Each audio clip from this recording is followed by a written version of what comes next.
Breakfast is the most marketed meal of the day. Just look at the classic American breakfast. In the 1920s, Americans already ate plenty of meat. Bacon companies didn't need to convince people that bacon tasted good. They needed to convince people to eat more of it. So Beech-Nut, which sold bacon at the time, brought in a man named Edward Bernays. Edward Bernays is often called the father of propaganda. And instead of simply saying, eat more bacon, he did something much smarter. He asked a doctor if a hearty breakfast was healthier than a light one, and the doctor said it was. Bernays then asked him to survey other physicians with the same question. Letters went out to 5,000 doctors. Around 4,500 responded in favor of a hearty breakfast. Bernays took that result to the press. Thousands of doctors recommend a hearty breakfast. It worked. Bernays didn't invent bacon or eggs or breakfast. He helped sell the idea that bacon and eggs belong together in the morning. And while the bacon industry was trying to make breakfast heavier, another group was doing almost the opposite. They wanted breakfast to be lighter, the cereal made to kill your sex drive. And their story starts with John Harvey Kellogg, a doctor with some very strange ideas. He believed meat and rich foods could fuel sinful sexual desires, including masturbation. He believed that much of people's illness came from the meat they ate. So his solution was essentially the opposite of bacon and eggs. Simple food, vegetarian food, and above all, bland food. Kellogg believed rich and heavily seasoned foods overstimulated the body. John Harvey Kellogg and his brother Will eventually developed the flakes that would lead to Kellogg's cereal. Corn flakes were intentionally plain and bland, created to annihilate your sex drive. Kellogg ads made some outrageous health claims.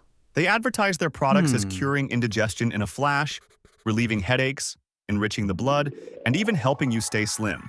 But don't freak out when I say this. Corn and skim milk were fed to pigs by farmers to fatten them. Yet corn-based cereal with milk became one of the foods sold to humans as a healthy way to begin the day. But there was a problem with John Kellogg's original idea. Bland food is bland. Over time, cereal became sweeter, easier to sell, and far more aggressively marketed. Eventually, we got colorful boxes, mascots, cartoon characters, and cereals filled with far more sugar than John Harvey Kellogg would probably have imagined. But cereal companies weren't only selling cereal, they were helping sell an idea. You've probably heard it your entire life. Breakfast is the most important meal of the day. And maybe they were right. Breakfast was the most important meal of the day. Just not for us. For them. The cereal companies. The bacon companies. But is breakfast actually healthy? Before all this, people weren't walking around with some universal rule book telling them what counted as breakfast. People largely ate what made sense for their lives. Go far enough back to the medieval period, and breakfast was eaten mainly by poor people because they were malnourished. Go even further back to the ancient Romans, and they ate one big meal a day. Look at India, Japan, or China. People might have traditional breakfast dishes, but they also eat the same kinds of foods they'd eat for lunch or dinner, sometimes even leftovers. In many cultures, the border between food and breakfast food is much less rigid, which raises a really simple question. Why can you eat a bowl full of sugary cereal at 8 a.m. and nobody thinks twice, but eat yesterday's dinner, and suddenly you're eating the wrong food? Your body doesn't know that cereal belongs to the morning. We do, because we've been taught that, by culture, by habit, by our families, and for more than a century, by marketing. Bacon companies wanted to sell bacon. Cereal companies wanted to sell cereal. One promoted the hearty breakfast. The other helped turn packaged grains into a morning necessity. And both helped shape what millions of people eventually came to think breakfast was supposed to look like.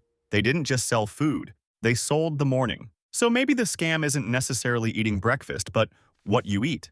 And both wanted the same thing, a permanent place in your morning. So when they told us, breakfast is the most important meal of the day, maybe it was, just not for us, for them. Because if there's one thing this story proves, good marketing can make people eat pretty much anything.